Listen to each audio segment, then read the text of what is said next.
即马赛车甲骑车，若是无让行路的过路人先过马条线，就要罚6000块。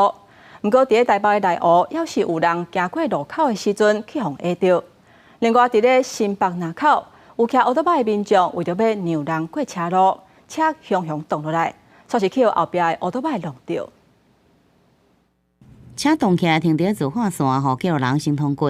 后壁骑车的人骑伤紧，袂发动，就按弄到头前的车。三个人就按刹车倒伫涂骹，清青衫的过路人才讲起。两部机车驾驶皆轻微受伤，无生命危险。双方驾驶均酒测，无酒驾情事。车祸发生伫新北市泰山区，有争议着4位庙事下泰山岩头前。这4名55岁骑车的人，离到早起9点外，骑车无保持安全距离，对后壁去弄到头前的车造成事故，相关罚款1200块。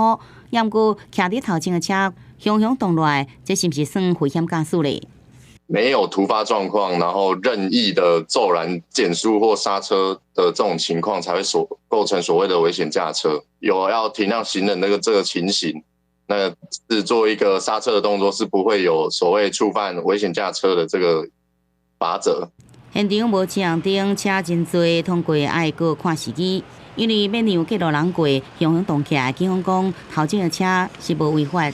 除了这事件以外，过路人的地价也是有案例。伫台北市内湖有民众过大路，连续也是有开车的人抢紧，险甲弄到。